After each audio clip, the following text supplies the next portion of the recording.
in my opinion, in these modern times, we have this category of spiritual well-being, especially in bookstores, with a really lame trinity of mind, body, spirit, which I think is a distorted version of this true spiritual trinity, which in my opinion is consciousness, soul and spirit. Which I totally feel is reflected in the idea of the MERKABAH, which is found in Jewish mysticism, and obviously a lot of that comes from ancient Egyptian occultism. So if we break down the words into syllables, and remember words have that multidimensional aspect to them, especially when you break them down into the bit parts that make up a whole word. You have mer, which I feel correlates to spirit. Then you have ka, which correlates to soul. And then you have the bar part, which correlates to consciousness. The MERKABAH is supposedly our divine light body vehicle.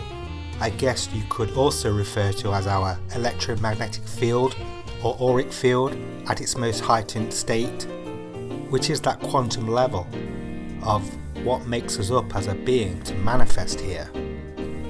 So in order to understand what I mean by consciousness, soul and spirit, I also broke those down into mini trinities of bite-sized understandings.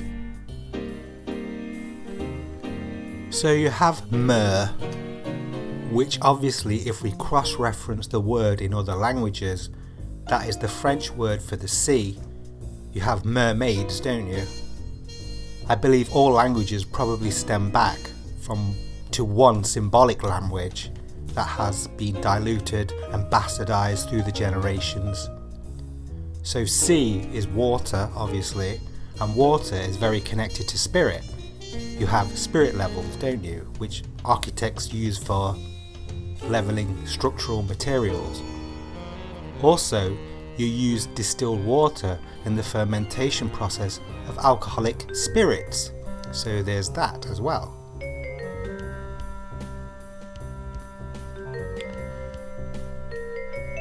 So as the mer spirit part of the MERKABAH trinity, consciousness, soul and spirit, I have broken that into 3 other meanings. So the first obviously being water, which is one of the 5 elements. Then I would also stick fire in there too, as that represents a kind of opposite of water, but is totally a raw spiritual energy in its own right. Like when we feel spirited in the fire way, we can feel that passion towards a lover or rage towards injustices. Courageous, for instance. So you have an alchemical duality there. And thirdly, spirit is very much synonymous with ether, the 5th element. Especially if you have seen translations of the samurai book of 5 Rings by Miyamoto Musashi. Then you have the ka part of the MERKABAH, which seems to pertain to soul if you extrapolate the ancient Egyptian meaning. And the soul attributes I have intuitively collated are as follows. 1.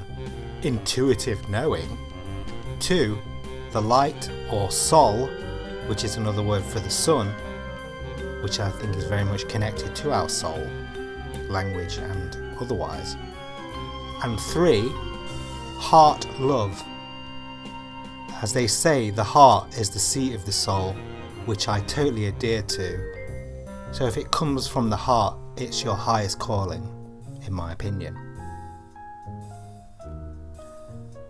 And finally we have Ba, which is consciousness, which I have broken down into A, imagination and creativity, B, memory, and C, awareness.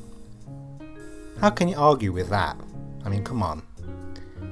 And if you feel discombobulated with the way I have described what I consider the true Holy Trinity, then just know there is a centre at the point of all of this, and that is the heart, of your being, which contains the gnosis of the whole, which I believe quantumly precedes your biological structure too.